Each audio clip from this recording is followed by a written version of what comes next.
Posiblemente la principal diferencia metafísica y metahistórica entre el capitalismo y todos los sistemas que lo precedieron y su misterio esencial consiste en el hecho de que la historia de este sistema, desde un momento bastante temprano, aproximadamente a medianos del siglo XVIII, adquiere el carácter de un proyecto o una construcción, o incluso un carácter dirigido, no homogenético.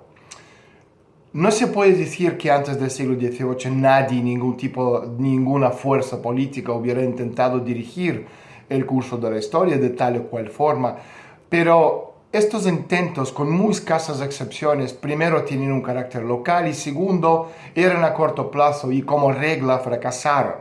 Y tercero, antes de medianos del siglo XVIII, más exactamente el periodo entre los años 1750 y 1850, estos intentos carecían de una seria base material. En el largo siglo XVI, es decir, entre los años 1453, la caída de Constantinopla, y 1648, aparece el sistema mundo europeo y la historia adquiere un carácter mundial.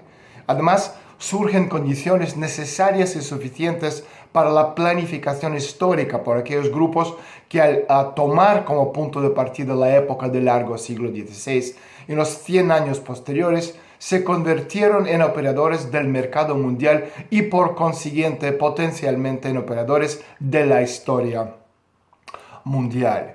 La posibilidad de planificar y dirigir el curso de la historia construyéndola dependen de varios factores. Uno, existencia de una organización capaz de plantear y también realizar tareas de esta clase, es decir, capaz de plantear objetivos geohistóricos, realizar planeamientos estratégicos a nivel mundial y que también posea voluntad para actuar en esta dirección. Número dos, existencia de un objeto de manipulación adecuado como medio para la realización de tareas de planificación y construcción histórica de geoingeniería.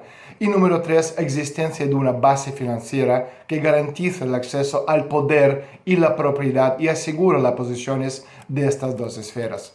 También podemos comentar otros dos elementos clave. Uno es control sobre los flujos informativos que tengan un rol significativo en la vida de la sociedad o como mínimo de su élite. Y también la existencia de las estructuras de saber racional que analizaran las leyes de la historia, los procesos masivos y grupos sociales como objetivo y también medios de planificación y construcción histórica. La masonería inglesa, apoyada por el poder financiero del City de Londres, la fuerza de los operadores del mercado mundial, la burguesía, ¿no? Los clubes aristocráticos y, por supuesto, por el Estado británico, era la organización capaz de encauzar la historia de cierta forma. A finales del siglo XVIII, a los masones se sumaron los Illuminati, que fueron criados por los jesuitas para luchar contra la masonería, pero que salieron de su control. Los masones, a su vez, obtuvieron la base operativa fabricada por ellos.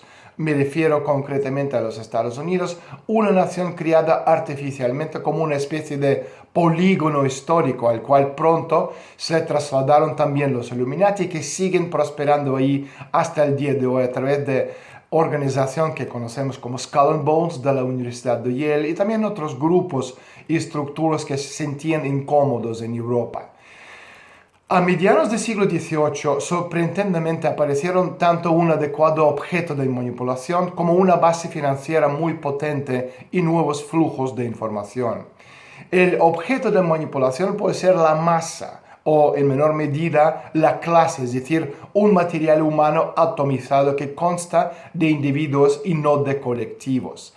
Cualquier colectivo tradicional con tradiciones enraizadas que tienen normas, valores, costumbres, sea una comunidad, un clan, una tribu, una casta, lo que sea, es muy difícil, por no decir imposible, de manipular. Mientras tanto, la muchedumbre solitaria de las ciudades, sobre todo las preindustriales y las del periodo temprano del periodo de industrialización, que aún no se convirtió en la clase trabajadora y que tan solo se estaba convirtiendo en las clases peligrosas, entre comillas, era un objeto adecuado para las manipulaciones históricas de gran escala. Y este objeto, esta sustancia, aparece precisamente a medianos del siglo XVIII para explotar, o más bien ser explotada en la época de las revoluciones, entre los años 1789, la Revolución Francesa, y 1848. Y para terminar, igual que en el día de hoy, la aparición de las masas en el escenario histórico dio múltiples oportunidades a los manipuladores de gran escala. Les permitió ocultar su actividad planificadora y constructora detrás de las masas y sus intereses objetivos que dichas masas no podían formular. ¿Quién puede controlar las masas? Bueno, el que tiene dinero, organizaciones de información, el que entiende el rumbo de la historia y de los procesos masivos a los que se puede echar la culpa para los excesos.